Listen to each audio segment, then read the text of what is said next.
আমরা হাসিনা নামের এই দানবকে রক্তশূন্য কইরা মারবো। আর এই রক্তশূন্য করার কাজ শুরু হয়েছে, পলক করজোরে রেমিটেন্স চাওয়া শুরু করছে।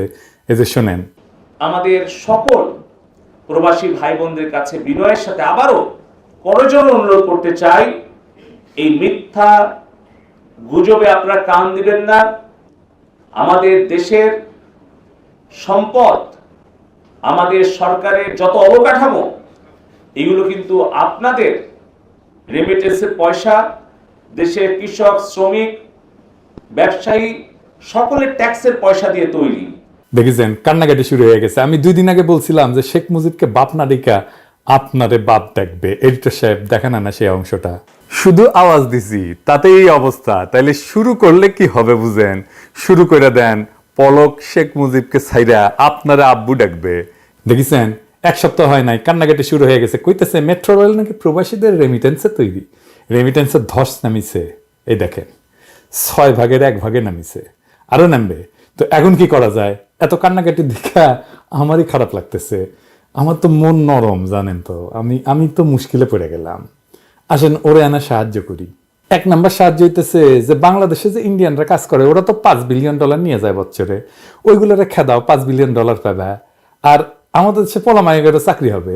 তাতেও যদি না হয়, তাও আমার কাছে বুদ্ধি আছে। কি দেব পলকরে বুদ্ধি? আমার ক্ষুদ্র ভ্রাতার ভগিনীদের পারমিশন নিয়ে নিই। কি বলবো? ওরা পারমিশন দিছে। ওদের বিশ্বাস আছে যে দাদার উপরে একতালা আমার এই ক্ষুদ্র ভ্রাতার ভগিনীদের এই বিশ্বাসের মর্যাদা যেন চিরজীবন দিয়ে যাবে পারি, সেই রহমত করেন। আসেন এইবার পলকের রেমিটেন্সের ব্যবস্থা করি। হাসিনার যদি রেমিটেন্স দরকার পড়ে, আঙ্কের কাছে ওর মন্ত্রী, আমলা, পুলিশ প্রধান, র্যাব প্রধান, বিজিবি প্রধান, সেনা প্রধান ও থুকু সোনা প্রধান ওরে পাঠাই দিতে পারে। আমরা প্রবাসীরা আমাদের রেমিটেন্সের টাকাগুলা সব কয়েন বানায় রাখবো, এই যে ইনকা কইরা, হ্যাঁ, এই যে এই সাইজের কয়েন বানায় রাখবো, হ্যাঁ, এই যে এই সাইজের কয়েন বানায় রাখবো। ঠিক আছে। তারপরে হাসিনার মন্ত্রী যেমন ধরেন পলক, আরাফাত, হ্যাঁ, যেই আসুক ও পাশা দিয়া এই কয়েনগুলা ভরে দেব এক এক করে, যতগুলো নিতে পারে আর কি। তারপরে বাংলাদেশে ফিরে গিয়ে রেমিটেন্সের টাকা খালাস করে আবার আসবে, আমরাও কয়েন নিয়ে রেডি থাকবো। হ্যাঁ, আমরা রেমিটেন্স ভরে দেবো, আসবে ভরে দেবো, আসবে ভরে দেবো। আমি নিজে দায়িত্ব নিতে পারি, ডাক্তার তো ভরে দিতে সমস্যা হবে না। অনেকে ঘৃণা টিনা করতে পারে, তো আমার তো সব নাই, ডাক্তার মানুষ তো। শ্রীলঙ্কার প্রবাসীরা কি করেছিল মনে আছে? শ্রীলঙ্কায় ওই যে ক্যাম্প পড়ছিল সরকার, মনে আছে? শ্রীলঙ্কার প্রবাসীরা রেমিটেন্স দেওয়া কমে দিছিল, বন্ধই করে দিছিল। তারপরে এরকম ইকোনমিক একটা ধস নামে, আর জনগণ যায়া প্রেসিডেন্টের প্রাসাদ দখল কইরা নেয়। তো আমরাও একই কাজ করবো। তারপরে অনেকে দেখছে শ্রীলঙ্কা তো উঠে দাঁড়াইছে, আরে সর্বনাশ, কি ম্যাজিক দেখাইছে। ম্যাজিক কি? ম্যাজিক আবার এই টাকা পাঠাইছে প্রবাসীরা, শ্রীলঙ্কার প্রবাসীরা টাকা পাঠাইছে, শ্রীলঙ্কা ঘুরে দাঁড়াইছে। দেশের ভবিষ্যৎ কার হাতে? প্রবাসীদের হাতে। মাথায় রাখবেন, রেমিটেন্স এইটা আপনার আসল অস্ত্র। হ্যাঁ, বাঙ্গু সেনাবাহিনী, নটির পোলারা ওদের অস্ত্র দেখাইছে, এবার আমাদের অস্ত্র আমরা দেখাবো। হ্যাঁ, ঠিক আছে, চলুক। এবার আসেন আমরা দেখি কেন আপনি রেমিটেন্স দেবেন না। আসেন কটা ভিডিও দেখি। হ্যাঁ, রায়ের বাজার বুদ্ধিজীবী কবরস্থানে গত শুক্রবার, মানে এই শুক্রবারের আগের শুক্রবার আর কি, গভীর রাত থেকে মঙ্গলবার পর্যন্ত 36টা বেয়ারিশ লাশ দফন করা হয়েছে। এত সংখ্যক বেয়ারিশ লাশ কখনোই দেখেনি ওইখানকার গোরখদকেরা। এটা জানাইছে এই সমস্ত লাশ সোহরাওয়ার্দী মেডিকেল কলেজ হাসপাতাল, ঢাকা মেডিকেল কলেজ হাসপাতাল, মিটফোর্ড থেকে আসছে। প্রত্যেকদিন প্রায় 10-12 জনের লাশ এসছে। দ্বিতীয় ভিডিও দেখি ওই নটিপোলা সেনাবাহিনী নিয়ে, যারা বাংলাদেশের বাজেটের 5.5% নিয়ে যায়।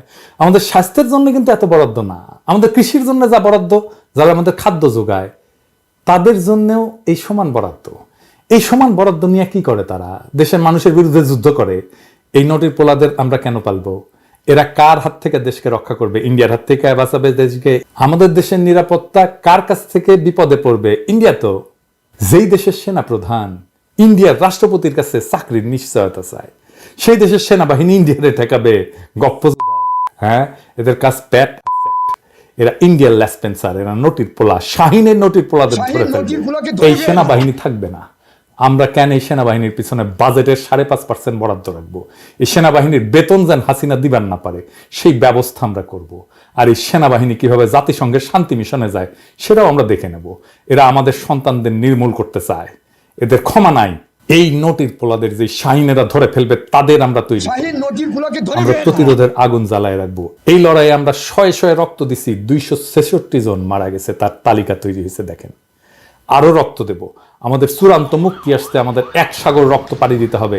আমাদের গ্রাম, নগর, বন্দর, শহর থেকে কাতারে কাতারে নাইমা আসতে হবে। আমরা নাইমা আসবো, আমরা কোটি কোটি মানুষ আবার নাইমা আসবো। আমরা দেখছি কিভাবে পরাজিত করছে পুলিশ, র্যাব আর বিজিবি রে ছাত্র জনতা। এই গণবিরোধী সেনাবাহিনীকেও পরাজিত করতে হবে। এই যুদ্ধ শুরু হয়েছে, সেই যুদ্ধ থামানোর ক্ষমতা কারো নাই। এইবার দেখেন এই সেনাবাহিনী কোন ভাষায় কথা বলে জনতার সাথে, দেখেন।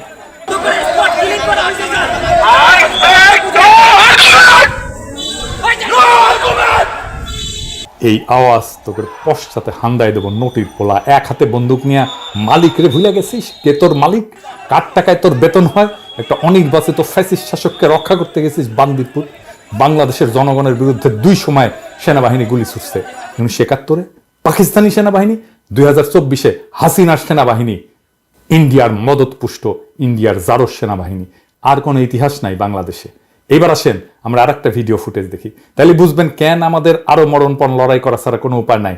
এর পরের বার আমরা আর ভুল করব না। এর পরের বার আমরা এটা মাথায় নিয়ে নামবো যে নটির পোলা সেনাবাহিনী অস্ত্র ত্যাগ করবে। আমাদের এটা হিসাবে নিয়ে মাঠে নামতে হবে। নটির পোলারা পাশের দেশ মায়ানমারের ঘটনা দেখ, কি হেডন সে সেনাবাহিনীর, দুনিয়া উল্টায় ফেলায়, এখন পুরা দেশ দখল করে ফেলছে মুক্তি সেনারা। এই জিনিস ঘটবে বাংলাদেশে।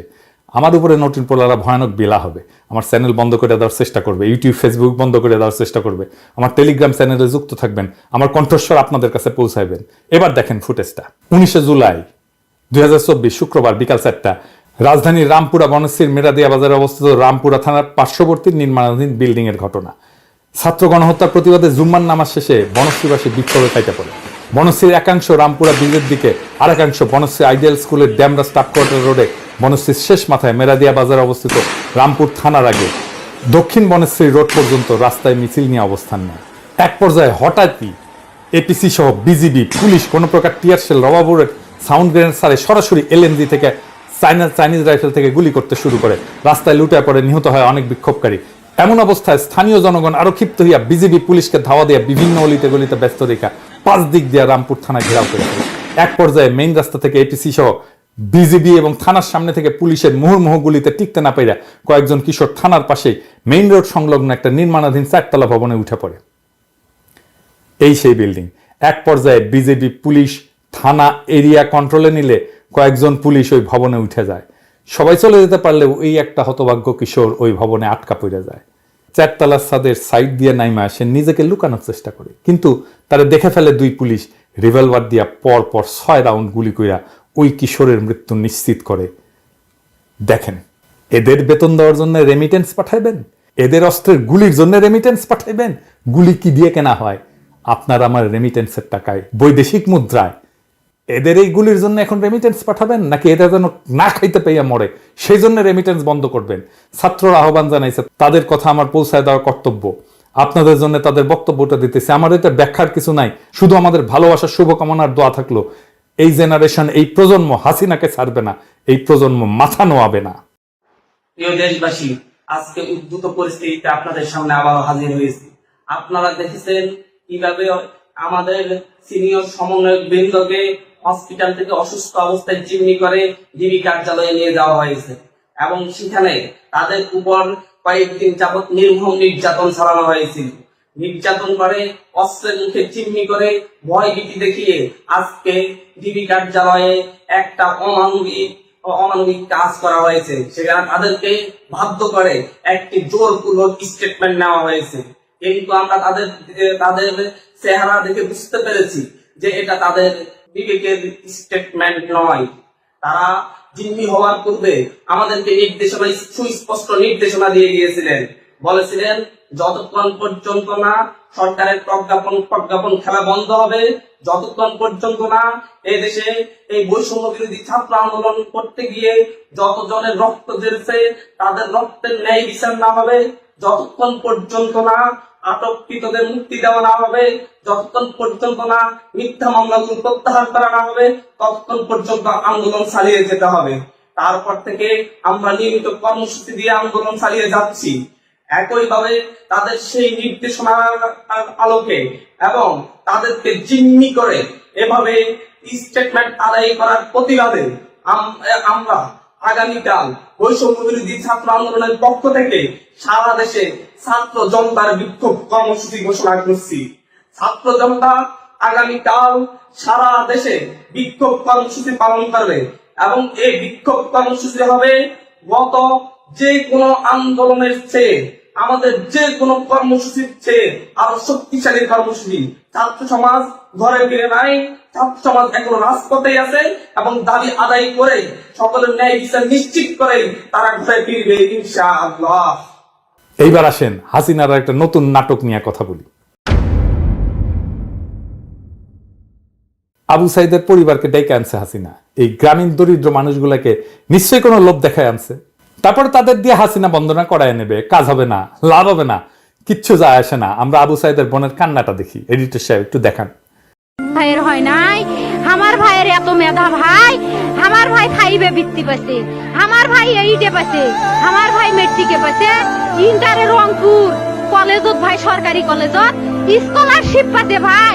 বাপে আমার খুশিতে কান্দিছে ভাই, হাই রে স্কলারশিপ পাইছে ভাই। আমরা মূর্খ মানুষ জানি না এত মেধাবী ছাত্র ভাই কি জন্য সরকারে মারার অনুমতি দিল ভাই, কি জন্য?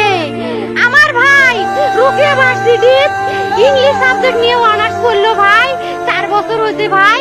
আমার ভাইকে আমি কইল ভাই মানে বিসিএস করে ক্যাঙ্গেরি ভাই, তোরা না করেন তো কয় সুমি এটাই এই একটা পরীক্ষা চাকরি হোক মুই চেষ্টা করিম, হোক মুই তোর আশাটাও চেষ্টা করি দেখিম করেন ভাই। মুখ ভালো লাগে মাইনছে যখন বিসিএস এর কথা কয়, মুখ কলজাটা কাঁপি ওঠে ভাই, হাই রে ওরে ক্যাঙ্গেরি পড়ছে। তোরাও ভাই করেন তো, তোমারও না মেলা মেধা, হোক সুমি মুই করিম। আমার ভাই মরার বয়সী হয় নাই, আমার ভাই কৃষক মারার পারমিশন দিল, একটা পাও ভাঙ্গিল না কে, একটা হাত ভাঙ্গিল না কে। আমার ভাই তখন আপন ইচ্ছেই ঘুরি আইলো হয়, কি জন্য 4টে গুলি মারলো আমার ভাইক? আমার কলজাটা মানুষ না, আমার 3টে মারি গেল না কে, আমার 3টে কি জন্য মারি গেল না? আমার ভাই এত কষ্ট করে পড়ছে ভাই, আমার বাপই মানুষ কয়ে বেড়াচ্ছে, আমার বাপে লেখাপড়ার খরচ দিবে পারে নাই অভাব অনটনের জন্য ভাই। হাই ভাই আমার বাপে লেখাপড়ার খরচ দেয় নাই, আমার ভাই। হাসিনা তো নাটক করবে, কিন্তু হাসিনা পুলিশে মৃত্যুর এজিআরে কি লিখছে? পুলিশে গুলিতে মারার কাছে লিখছে? লিখে নাই। লিখছে যে ইট পাটকেল সরাসরির মধ্যে এ পইরা গিয়ে মরছে। হাসিনা কি বলছে শুনেন তার মুখেই। হ্যাঁ, পুলিশের গুলিতে একজন মারা গেছে, যেই মারা যাক সে তো বাবা মার সন্তান, আমরা সেজন্য সত্যি দুঃখ প্রকাশ করি। এবং তার বাড়ি রংপুর পীরগঞ্জ, ওখানে আমরা যাতে তার কাফন দাফন সব কিছু ব্যবস্থা করে দিয়েছিলাম। পুলিশের গুলিতে মারা গেছে সে নিজেই বলে, যে তার কুত্তা পুলিশ সেটা লেখে না এজাহারে। তাইলে বুঝেন আবু সাইদের পরিবার নিয়ে আর কি খেল সে খেলবে। এই ভিডিও যখন রিলিজ হবে তখন আবু সাইদের পরিবার দেখা করে ফিরে আসবে, কি নাটক করছে এই নটাঙ্গি সেটা দেখতে পারবেন। এপিসোড শেষ করি আরেক শহীদের গল্প দিয়া। বিগত কয়েকদিন কার কিভাবে গেছে জানি না, কিন্তু যারা মাঠে নামেন নাই, যুদ্ধক্ষেত্র দেখেন নাই, তারা কল্পনাও করতে পারবেন না দেশে কি চলছে। 18 জুলাই বৃহস্পতিবার দুপুর 1টায় আমার বন্ধু জাহিদুজ্জামান তানভীম শহীদ হয়। তার খবর পেয়ে সাথে সাথেই আমরা কুয়েট মৈত্রী হাসপাতালে রওনা দিই 2টার দিকে। আমার কিছুতেই বিশ্বাস হচ্ছিল না, নিজের চোখে না দেখে আমি বিশ্বাস করতে পারছিলাম না। খালি মনে হচ্ছিল হয়তো অন্য কেউ হবে, তানভীনের মতো দেখতে হয়তো কেউ। রাস্তায় বাইক আর সিএনজি ছাড়া কিছু ছিল না। অনেক অপেক্ষার পর একটা সিএনজি পাই যে আমাদেরকে হাসপাতালে নিয়ে যেতে চায়। উত্তরে জসিমউদ্দিন আসতেই আমাদেরকে ছাত্ররা থামাই দিয়ে বলে, ভাই সামনে যেন না, পুলিশ যেদিকে যেভাবে পাচ্ছে গুলি করছে। আমরা সিএনজি ঘুরাই, ডিভাইডারের মাঝখান দিয়ে পার হয়ে সেক্টর 4-এ ঢুকি। গলির মুখে দেখতে পাই 40-50 জনের মতো ছাত্রলীগ জমায়েত হয়ে আছে, বসেছিল বেশিরভাগ। দেখে আমাদের কিছু বলে নাই। সিএনজি ঘুরায় ঘুরায় কোনো মতে কুয়েত মৈত্রীর কাছাকাছি যাইতে পারি। আজমপুর রেলগেটে নামি। দেশের এই হাজারো সুশীলেরা চুপ থাকলেও সেই দিন সিএনজিওয়ালা মামা আমাদেরকে বলে যে আমি সমর্থন করি মামা এই আন্দোলন, আপনাদের বন্ধু শহীদ হয়েছে আজকে, আপনাদের থেকে কিভাবে টাকা নিই আমি। অনেক বলে কেউ তাকে টাকা দিতে পারি নাই আমি। হাঁটা দিই হাসপাতালের দিকে, পথে শয়ে শয়ে ছাত্র ছাত্রী দেখি, বিভিন্ন ভার্সিটির, কলেজের, এমনকি স্কুলেরও। সবাই আশঙ্কিত যে না জানি কি হয়। কারো গায়ে ইউনিফর্ম, গলায় প্রত্যেকের আইডি কার্ড, কারোর সাথে হেলমেট, চোখের নিচে টিয়ার শেল থেকে বাঁচাতে পেস্ট, প্রতিরক্ষার জন্য হাতে কারো কারো লাঠি, রেকর্ড করার জন্য কারো হাতে মোবাইল। হাসপাতালে পৌঁছাই, বাইরে শয়ে শয়ে শিক্ষার্থী হাসপাতাল ঘিরে রাখছে, ভেতরে যারা আছে তাদেরকে রক্ষা করার পণ নিয়ে। বাইরে থাকতেই আওয়াজ শুনি যে ভাই নর্দার্ন ভার্সিটির একটা লাশ আসছে, কেউ পারলে আইসে আইডেন্টিফাই করেন যে লাশটা কার। হাসপাতালের সামনে থেকে শোনা যাচ্ছে বিএনএসএ গোলাগুলির শব্দ, বিএনএস এর দিকে ধোঁয়ায় কিছু দেখা যাচ্ছে না, চারিদিকে ইট, ভাঙা কাঁচ। গেটে যাই, ছাত্ররা আটকায়। প্রথম কথা, আপনি কোন ভার্সিটি? বললাম যে ভাই আইআইটির আমি। সাথে সাথে বলে ভাই ভেতরে আসেন, আইআইটির একটা লাশ আছে। বুকটা ধক করে ওঠে। তখন মনে হয় আসলেই কি তানভীন? আনসারের এক লোক আমাদেরকে লাশ রাখার ঘরে নিয়ে যায়, পাশাপাশি 4টা লাশ। দ্বিতীয়টা তানভীনের। চারপাশে অসংখ্য ছাত্র আহত, প্রায় সবার গায়ে স্প্লিন্টার, হাতে পায়ে মাথায় অনেকের ব্যান্ডেজ। ডাক্তারদের দৌড়াদৌড়ি, আহতদের আর্তনাদ, ধরে রাখা কষ্টকর হচ্ছিল নিজেকে। কিন্তু আশেপাশে থাকা ছাত্ররা বলে ভাই এনার মা এসছেন, ভেতরে আছেন। ভেতরে যাই, তানভীনের মা একটা বেডে বসে তানভীনের খালাকে ধরে কাঁদছেন। আমাকে দেখেই বলেন যে আকাশ, আমার ছেলেটা তো নাই, কি নিয়ে বাঁচবো আমি, বলো কীভাবে থাকবো আমি একা? কিছু বলার ভাষা ছিল না। তখন কাঁদতেও পারি নাই আন্টির সামনে। আন্টি আমার হাত ধরে কাঁদছিলেন শুধু।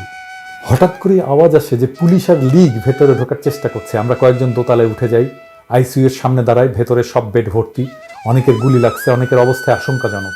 ছাত্ররা সব দৌড়ে যায় যে পুলিশকে ঢুকতে দেবে না, লাশ নিয়ে যাইতে দেব না। কিছুক্ষণ পর আবার শান্ত হয়ে আসে ভেতরের সব। নিচে নামি, কিছুক্ষণ অপেক্ষার পর তানভীনের রিলিজের কাগজ আসে, আমাদেরকে বলে লাশ নিয়ে যাইতে।